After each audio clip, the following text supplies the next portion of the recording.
Hello అండి, అందరికీ నమస్తే. చిన్ననాటి కథలు పై పూజిత ఛానల్కి స్వాగతం. కథలోకి వెళ్ళే ముందు ఈ కథ కనుక నచ్చినట్టయితే ఒక లైక్ చేయటం మాత్రం మర్చిపోకండి. అలాగే హైప్ అనే ఆప్షన్ని క్లిక్ చేయటం ద్వారా ఈ కథ మరికొంతమందికి రీచ్ అవుతుంది. మరి ఆలస్యం చేయకుండా కథలోకి వెళ్ళిపోదామా? విజయ్ గోపాల్ ఆఫీస్కి వెళ్ళటానికి తయారవుతున్నాడు. రేఖ అతని దగ్గరగా వెళ్ళి ఏదో చెప్పాలి అన్నట్టు చేయి పట్టుకుంది. ఏమిటి అన్నట్టు నవ్వుతూ చూశాడు భార్య వైపు. అతని కళ్ళల్లో అనురాగం నిండుగా తొణికిసలాడింది.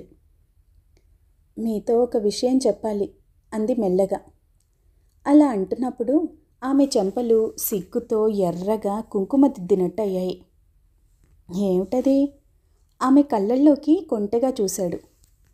రేఖ భర్త తలని రెండు చేతులతో పట్టుకుని కాస్త క్రిందకు వంచి చెవిలో మెల్లగా ఏదో చెప్పింది. చెప్పటం అయిపోగానే తన పని అయిపోయింది అన్నట్టు ముఖం పక్కకు తిప్పుకుంది. అంతే, అతని కనుబొమ్మలు ప్రశ్నార్థకంగా ముడుచుకున్నాయి. తల వెంటనే పైకెత్తి మనిషి నిటారుగా అయ్యాడు. అతని ముఖంలో వెంటనే రంగులు మారాయి. ముఖంలో నవ్వు మాయమైంది. టైం అయింది, వస్తాను అంటూ ఆమెకు మరో మాటకు అవకాశం ఇవ్వకుండా ఆఫీస్కు వెళ్ళిపోయాడు. భర్తకి ఆ విషయం ఏమాత్రం ఆనందం కలగనట్లు విని అలా వెళ్ళిపోవటం చాలా బాధ అనిపించింది. అవమానంగా కూడా తోచింది. రేఖాదేవికి కళ్ళనీళ్ళు గిర్రున తిరిగాయి. పెళ్లి చేసుకున్న దగ్గర నుండి మనసుకు శాంతి లేకుండా అయింది. ఇంట్లో ఆయన మాటే చెల్లాలి. పట్టిన పంతం విడవరు. మొండి మనిషి. తను ఏమైనా అంటే చాలు ఆ మాటల్లో ఇంకేదైనా అర్థం ఉందేమో అని ఉడికిపోతారు. పైగా అలిగి కూర్చుంటారు. అలాంటి ఈయనకి తనంటే ఇష్టం లేదా అంటే తనంటే ప్రాణం. ఒక్క నిమిషం చూడకపోతే ఉండలేరు. ఆఫీస్ నుండి రాగానే చిరునవ్వుతో ఎదురు వెళ్ళాలి. అలా వెళ్ళకపోతే ఆ రోజంతా దేనికో దానికి చిరాకు పడుతూనే ఉంటారు. ఆ చిరాకు ఎందుకో చెప్పరు. తను గ్రహించుకోవాలి. ఆయన ఏది నోటితో చెప్పరు. ఆయన మనసులో ఏముందో తను తెలుసుకొని మసలాలి. అది ఆయన గారి గడుసుతనం. నిజం చెప్పాలి అంటే ఆయనకి తనకి ప్రాణంతో సమానం. తనకి విజయ్ గోపాల్కి పెళ్లి కాకముందు ఎలా పరిచయం అయింది? ఇవన్నీ గుర్తుకు చేసుకోసాగింది. ఆ రోజు సినిమాకు వెళ్దాం రమ్మని హైమ కబురు చేసింది. వాళ్ళ ఆయన సుదర్శనం ఎక్కడికో వెళ్ళాడంట. రేఖ వెళ్దామని అనుకుంది. అయితే వాళ్ళ ఇంటికి చుట్టాలు ఎవరో రావటంతో సినిమాకు వెళ్ళటం అవక హైమకు ఈ విషయం చెప్పొద్దామని వాళ్ళ ఇంటికి వెళ్ళింది. హైమ ఇంటికి వెళ్ళి చెప్పింది. ఆమెందప్పుడు, మా ఆయన ఎక్కడికో వెళ్దాం అనుకున్నారు, కానీ ఎవరో ఫ్రెండ్ని భోజనానికి పిలిచారు, నాకు రావటం కుదరదు అని. ఆహా, సరే అయితే అని చెప్పి వచ్చేద్దాం అనుకుంటే హైమ వెంటనే వెళ్ళనివ్వలేదు. కాసేపు వాళ్ళ ఇంట్లో కూర్చుంది. సుదర్శనం ఆఫీస్ నుండి ఇంటికి వచ్చాడు. కూడా ఒక అతన్ని వెంట పెట్టుకొని వచ్చాడు. హైమ అతను వస్తూ ఉంటే తెలియకుండా రేఖకి రహస్యంగా చూపిస్తూ, అతని పేరే విజయ్ గోపాల్, మా ఆయనతోనే పనిచేస్తున్నాడు, ఇంజనీరు. అతను పెళ్లి చేసుకోలేదు, పెళ్లి చేసుకోడంట. ఏ, ఎందుకు చేసుకోడు? ఆశ్చర్యంగా అడిగింది. అతనిది ఒక కథలే, మనసు విరిగిపోయి ఆ నిర్ణయానికి వచ్చేశాడు. రేఖ మౌనంగా ఉండిపోయింది. సుదర్శనం భార్యని పిలిచి ఫ్రెండ్కి పరిచయం చేశాడు. హైమకి అతని ఎదుటపడి మాట్లాడటం అదే మొదటిసారి. అతను ఎవరింటికి వెళ్ళడు. భార్యతో పాటు రేఖని కూడా పిలిచి పరిచయం చేశాడు. ఆడవాళ్ల వైపే సరిగ్గా చూడని విజయ్ గోపాల్ ఒక్క క్షణం రెప్పవాల్చకుండా అలాగే రేఖ వైపు చూశాడు. నావీ బ్లూ జార్జెట్ చీర కట్టుకుంది. దానికి మ్యాచ్ అయ్యే నావీ బ్లూ జాకెట్ వేసుకుంది. చీర చెంగు భుజాల చుట్టూ తీసి కప్పుకుంది. బాగా పొడవుగా ఉన్న జుత్తుని జడ అల్లుకుంది. ఉంగరాల జుత్తు చెంపని తాకుతూ ఇంకా అందాన్ని తెచ్చేస్తుంది. కుడి చేతికి గాజులు వేసుకుంది. ఎడమ చేతికి వాచి పెట్టుకుంది. కళ్ళకు కాటుక తీర్చిదిద్దిందేమో ఆ కోల కళ్ళు ఇంకా విశాలంగా అందంగా మిలమిలా మెరుస్తున్నాయి. పెదవులకి లిప్స్టిక్ వేసుకుంది. సన్నగా అందంగా దిద్దినట్టున్నాయి కనుబొమ్మలు. నుదుట ఎర్రని గుండ్రంగా పెద్ద బొట్టు పెట్టుకుంది. ముఖం కలకలలాడుతూ నిండుగా అందంగా ఉంది. సన్నగా పొడవుగా రివటలా నాజుగ్గా ఉంది రేఖ.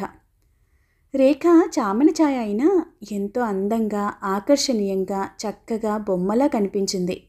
ఆమెను ఇంకా ఇంకా అలాగే చూడాలనిపించినా అది మర్యాద కాదని చూపులు మరోవైపుకు తిప్పుకున్నాడు విజయగోపాల్. రేఖ అతని వైపు ఒక్క క్షణం సేపు అలాగే చూసింది. విజయగోపాల్ తెల్లని తెలుపు మనిషి.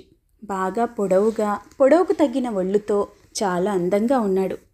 మనిషి తెలుపుకి తగినట్టుగా ఉంగరాల జుత్తు ఇంకా అందాన్నిచ్చింది. మగవాళ్లకి మీసాలు లేకపోతే అందంగా ఉండరు అన్నమాట పొరపాటు అన్నట్టు చేశాడు. షేవ్ చేసుకున్నంత మేర ఆకుపచ్చగా నీడలు తేరుకున్నాయి అతని చెంపలు. అంత అందమైన మనిషికి కళ్ళు మాత్రం కొద్దిగా చిన్నవి. అయితే కళ్ళు చిన్నవి అయినా ఆ కళ్ళల్లో ఏదో నిషా దాగున్నట్టే ఉన్నాయి. అలా నిషా కళ్ళు ఉంటే మనుషుల్ని చూడనట్టే ఉంటారు, కానీ వారగా చూస్తూనే ఉంటారు. Black pant, full hands white shirt touch చేసుకున్నాడు. మనిషిలో రాజసం ఉట్టిపడుతుంది. చెదరని గంభీరత, హుందాతనం, దర్జా అతని సొంతమయ్యాయి. ఆ కూర్చోటంలో, మాట్లాడటంలో, తల తిప్పి చూడటంలో, ఆమె చేతులు జోడించి నమస్కరిస్తే చిరునవ్వుతో తల ఊపటం మనిషిలో టీవీ రెట్టింపవుతున్నాయి. రేఖ క్షణంసేపు అలా చూస్తూ ఉండిపోయింది. కాసేపు అక్కడే కూర్చొని హైమకు చెప్పి వాళ్ళిద్దరికీ చెప్పి రేఖ వెళ్ళిపోయింది. ఆమె వెళ్ళిన వైపే చూస్తున్న విజయగోపాల్ని ఆ భార్యాభర్తలు ఇద్దరూ గమనించి ముఖాముఖాలు చూసుకున్నారు. ఆ రోజు మొదలు రేఖకి విజయగోపాల్ ఎక్కడో ఒకచోట కనిపిస్తూనే ఉండేవాడు. అతన్ని చూడగానే ఆమె అలా ఉండిపోయేది. అతను మాత్రం ఆమె వైపు అస్సలు చూడకుండా వెళ్ళిపోయేవాడు. అలా రోజులు గడుస్తున్నాయి. రేఖ ఇంటి ముందు నుండి అతను ఆటోలో రోజూ వెళ్ళటం గమనించేది. అతనికి ఇంత దూరం రావాల్సిన పనేమిటబ్బా అనుకునేది. ఆ మాటే ఒకసారి హైమతో అన్నది. మాటల్లో హైమ ఆశ్చర్యపోయింది. అతను ఆఫీస్ నుండి రాగానే తన రూమ్లోనే ఉంటాడంట, ఎక్కడికి వెళ్ళడంట. నువ్వు ఎవరిని చూసి ఎవరనుకుంటున్నావో అంది. అయ్యో, నా కళ్ళతో నేను చూశాను, ఆయనే అంది రేఖ. రాను రాను అతను ఇంటి ముందుగా ఆటోలో వెళ్ళటం చూస్తూ ఉంటే కావాలని వస్తున్నట్టుగా అనిపించసాగింది ఆమె మనసుకి. అది నిజమో కాదో తెలుసుకోలేకపోయింది. అతను చూస్తే తన వైపు అస్సలు చూడటం లేదు. అది మరీ చిత్రంగా అనిపించసాగింది. సుదర్శన్ ఇంటికి విజయగోపాల్ ప్రతి ఆదివారం వెళ్తూ ఉండేవాడు. పిలవకుండా రానివాడు ఇలా ప్రతి ఆదివారం రావటం అతనికి ఆశ్చర్యంగా, ఆనందంగా కూడా అనిపించసాగింది. విజయగోపాల్ ఉన్నప్పుడు రేఖ ఎప్పుడైనా వచ్చినా అతని ముఖంలో ఎలాంటి భావం తొణికిసలాడేది కాదు. రేఖ వచ్చినట్టుగా కూడా గమనించేవాడు కాదు. అయితే అతనిలో చాలా మార్పు రావటం సుదర్శనం దంపతులు గమనించారు. ఎప్పుడూ ఎవరితో కలవకుండా అందరితో ముభావంగా ఉండే మనిషిలో చాలా మార్పు వచ్చింది. ఎప్పుడూ వీళ్ళ ఇంటికి రాని మనిషి తరచూ రావటం, సరదాగా మాట్లాడటం, అలా విజయగోపాల్లో చాలా మార్పు వచ్చేసింది. ప్రతి మగాడి వెనుక ఒక స్త్రీ హస్తం ఉంటుందేమో అన్నది నిజమైంది అతని విషయంలో. అతనిప్పుడు హుషారుగా, సరదాగా కనిపించసాగాడు. సుదర్శన్ దంపతులు అతని మనసులో ఉద్దేశం కనిపెట్టేశారు. అతనికి కాబోయే భార్య గురించి చాలా కోరికలుండేవి. సన్నగా, నాజుగ్గా, చెంపకు చారడేసి కళ్ళున్న అమ్మాయి, ఉంగరాల జుత్తులాగా పొడవుగా ఉన్న జడతో ఎంతో అందంగా, చక్కగా ఉండాలని, నుదుట పెద్ద బొట్టు పెట్టుకొని నిండుగా చక్కగా ఉండాలని. అతను బాగా పొడవుగా ఉంటాడు కాబట్టి కాబోయే భార్య కూడా అతనికి తగినట్టుగా పొడవుగా, నాజూకు సుందరిలా ఉండాలని అనుకునేవాడు. అలా కలలు కంటూ అటువంటి అమ్మాయి దొరికినప్పుడు పెళ్లి చేసుకోవాలని ఆశపడే టైంలో అతని గుండె పగిలిపోయినట్టుగా ఒక సంఘటన జరిగిపోయింది. ఆ సంఘటనతో అతని తల్లి బెంగతో కృంగిపోయింది. తండ్రి మంచం పట్టి మరణించాడు. విజయగోపాల్ ఒక్కగానొక్క చెల్లెలు సుమిత్ర ఎంఏ చదువుతూ ఉండేది. కులం, మతం అన్నీ మరిచిపోయి డేని అని అతనితో ఎవరికీ తెలియకుండా పెళ్లి చేసుకొని వెళ్ళిపోయింది. పరువుగా బ్రతుకుతున్న కుటుంబం నవ్వుల పాలైంది. నేను పుట్టిన వంశం గొప్పది, నా వంశగౌరవం ఎటువంటిది అని గర్వపడిపోయిన విజయగోపాల్ చెల్లెలు ఎవరితోనూ లేచి వెళ్ళిపోగానే కంగు తిన్నట్టయ్యాడు. ఫ్రెండ్స్ ఎదుట తల ఎత్తుకోలేకపోయాడు. ఫలానా అతని చెల్లెలే డేని అన్న అతనితో లేచి వెళ్ళిపోయింది అని అనుకుంటూ చాటుగా నవ్వుకోవటం మొదలుపెట్టారు. తండ్రి ఈ అవమానం భరించలేక మంచం పట్టి చనిపోవటంతో విజయగోపాల్ దెబ్బతిన్నట్టయ్యాడు. మనిషి కృంగిపోయాడు. ఇక జీవితంలో తను పెళ్లి చేసుకోకూడదు అని భీష్మించి కూర్చున్నాడు. ఫ్రెండ్స్ కానీ ఇంట్లో వాళ్ళు కానీ ఎవరైనా అతని పెళ్లి మాట ఎత్తితే కోపంతో మండిపడిపోయేవాడు. పెద్దింటి ఆడపిల్ల అంత సిగ్గు విడిచి తెగించి వెళ్ళిపోవటం, పాత పద్ధతుల్లో నడిచే అతనికి అది చాలా అవమానంగా అనిపించి తను పెళ్లి చేసుకుంటే మాత్రం తన జీవితంలో ప్రవేశించిన అమ్మాయి వాళ్ళ ఇంటి వాళ్ళందరూ తనని వేలెత్తి చూపించరా ఏమిటి? అందుకే అతను పెళ్లి మాట మర్చిపోయి జీవితమంతా బ్రహ్మచారిగానే గడపటానికి నిశ్చయించుకున్నాడు. అయితే అనుకున్నవి అనుకున్నట్టుగా జరగవు కదా. బ్రహ్మదేవుడు రాసిపెట్టిందే జరిగి తీరుతుంది. ఎలాంటి నిర్ణయాలైనా, ఎంతటి కఠినమైన మనసైనా ఆ టైం వస్తే అన్నీ మారిపోయి తీరుతాయి. భగవంతుడి నిర్ణయం ప్రకారం జరిగి తీరుతుంది. సుదర్శనం దంపతులు అతని మనసులో ఉద్దేశం గ్రహించేశారు. రేఖాదేవిని అతను ప్రాణానికి ప్రాణంగా ప్రేమిస్తున్నాడని, అది పైకి చెప్పలేక సతమతమైపోతున్నాడని తెలిసిపోయింది. విజయగోపాల్ని ఒకరోజు భోజనానికి పిలిచి రేఖని అతన్ని పెళ్లి చేసుకోమని అడిగారు. అది అతనికి సంతోషమైనా పైకి తెలపకుండా ఆహా లేదు, నాకు ఇష్టం లేదు అని చెప్పాడు. అయినా ఆ దంపతులు ఊరుకోలేదు, బలవంతంగా ఒప్పించారు. వాళ్ల మాట తీసేయలేక ఒప్పుకున్నట్టు ఒప్పుకొని ఒక షరతు పెట్టాడు. రేఖాదేవి నన్ను ఇష్టపడి వాళ్ళ ఇంట్లో నుండి వచ్చేసి నన్ను పెళ్లి చేసుకోవటానికి అంగీకరించాలి అని. వాళ్ళందరికీ ఆమె దూరంగా ఉండాలి. మా పెళ్లి జరిగినట్టు నేను ఎవ్వరికీ చెప్పే వరకు ఆమె ఎవ్వరికీ చెప్పకూడదు అని. సుదర్శనం దంపతులు రేఖను ఒప్పించి కోవెలలో విజయగోపాల్ రేఖాదేవిల పెళ్లి జరిపించి వేరే ఇంట్లో వాళ్ళనుంచారు. విజయగోపాల్ తను పనిచేస్తున్న ఆఫీసులో ఫ్రెండ్స్కి ఎవరికీ తెలియకుండా పెళ్లి చేసుకుని వేరే ఇంట్లో భార్యతో హాయిగా ఉండసాగాడు. రేఖ తన అదృష్టానికి మురిసిపోయింది. అందంగా దర్జాగా కథల్లో రాజకుమారుడిలా ఉండే భర్త దొరకటం నిజంగా అదృష్టమే అనుకుంది. ఆ మాటే అతనితో చాలాసార్లు అంది. తన ఊహాసుందరి వెన్నెల బొమ్మ నాజూకురాని తనకి భార్య కావటం అతని అదృష్టమని అతను మురిసిపోయాడు. ఆ మాటే భార్యతో చాలాసార్లు అన్నాడు. డాబా మీద మంచం మీద ఆమె ఒడిలో తల పెట్టుకుని పడుకుంటూ అన్నాడు, నీ అందచందాలతో నీ మంచితనంతో కఠినమైన నా మనసును కరిగించి నన్ను నీవాడిని చేసుకున్నావు అంటూ నవ్వాడు. అతని క్రాప్లోకి వేళ్లు పోనిచ్చి నవ్వుతూ అందామె. పెళ్లి కానప్పుడు వచ్చిన సంబంధాలన్నింటికీ ఏవో వంకలు పెట్టి తిరిగి పంపేసేదాన్ని. పెళ్లి కానప్పుడు వచ్చిన సంబంధాలన్నింటికీ ఏవో వంకలు పెట్టి తిరిగి పంపేసేదాన్ని. మిమ్మల్ని చూసిన క్షణం ఏమిటో నన్ను నేను మర్చిపోయాను. మీరు అందరికంటే చాలా అందమైన వారని, అందంలో ఆకర్షణ, టీవీ, దర్జా, రాజసం ఉట్టిపడుతూ ఉంటే మీలో ఒక ప్రత్యేకత ఉందని, మీ వ్యక్తిత్వం చాలా గొప్పదని, మీకంటే అందరూ చాలా తక్కువ అన్న భావం నాలో ఏర్పడిపోయింది.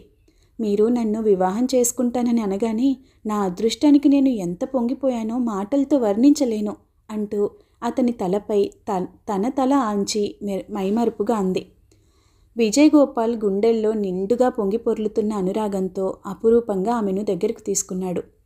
పెళ్ళయ్యాక వాళ్ళు ఎంతో ఆనందంగా హాయిగా రోజులు గడపసాగారు.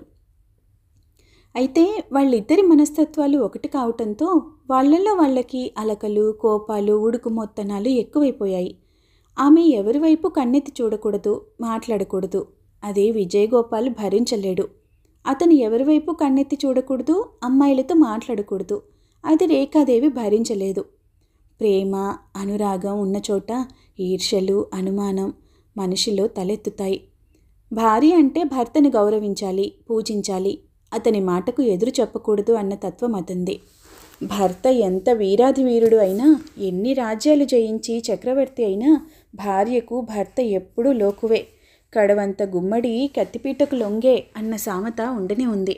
వీధిలో మగవాళ్ళు ఎంత ధైర్యంగా మీసాలు మెలిపెట్టుకొని తిరిగినా ఇంటి వద్దకు వచ్చి భార్యను చూడగానే పిల్ల అయిపోవటం సహజం. రేఖ అతనికి తెలియకుండానే ఆమె కొంగుకు ముడేసుకుంది ఎప్పుడో. రేఖ పెళ్లి జరిగిన దగ్గర నుండి రోజులు గుర్తు తెచ్చుకొని ఆలోచిస్తూ ఉండిపోయింది. పిల్లలంటే అతనికి ఇష్టమే, తండ్రి కావాలని సంబరమే.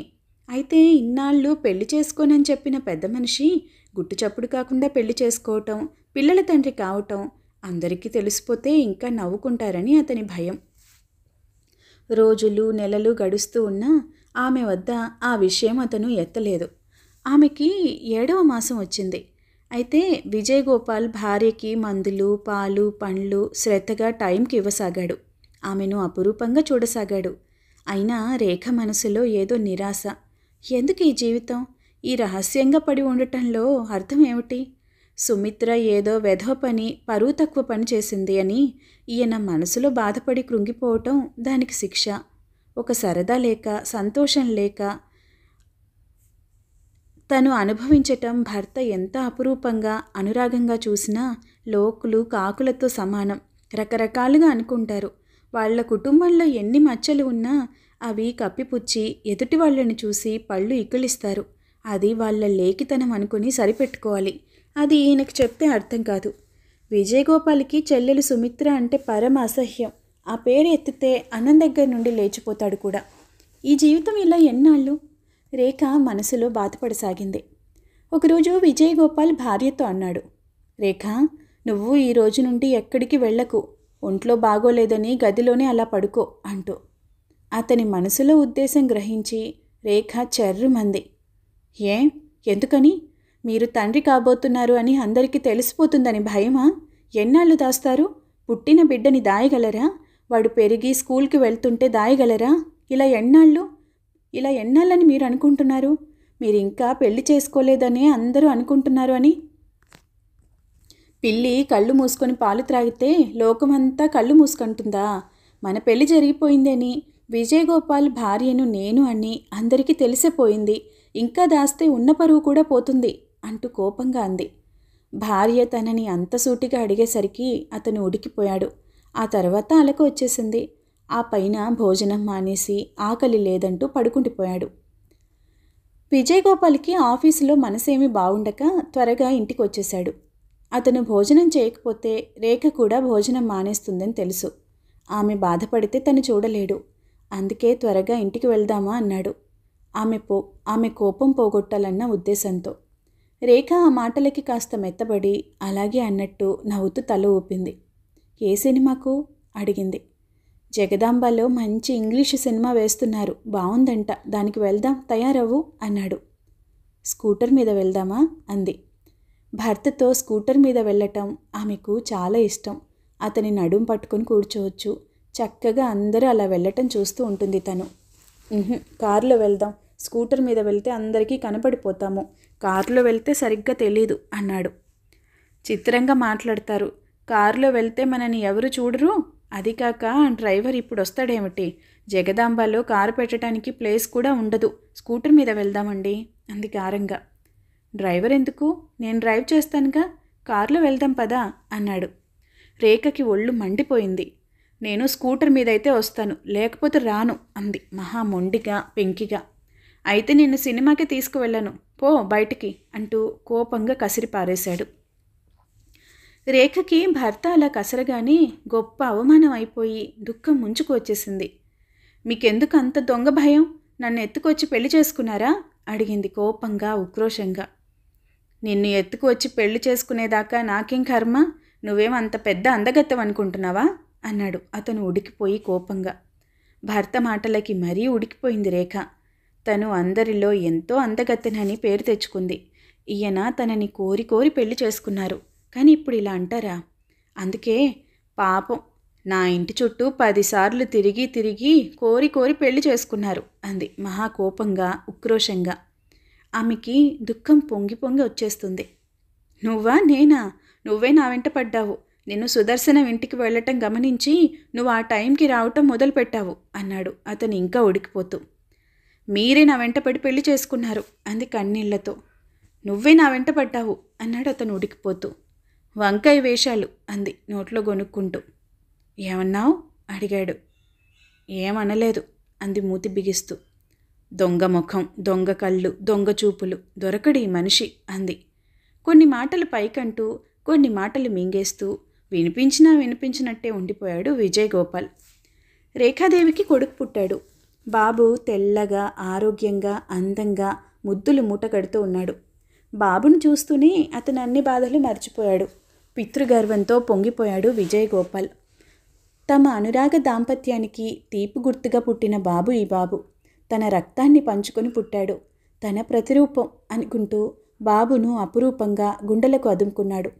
బాబు పుట్టటంతో వాళ్ళల్లో ఉడుకుమొత్తనము, అలకలు, చిలిపి కయ్యాలు మాయమయ్యాయి. ఆ రోజు రాత్రి బాబును గుండెలకు అదుముకుంటూ భార్యతో అన్నాడు, రేఖ, నువ్వు నా భార్య కావటం నిజంగా నా అదృష్టం. నీ మొండితనం, నీ పెంకితనం, నీ గడుసుతనం, నీ తెలివితేటలు, అన్నింటికీ మించి నీ అందం, అందంలో ఆకర్షణ నా సొంతం కావటం, ఆహా అంటూ మురిసిపోయాడు.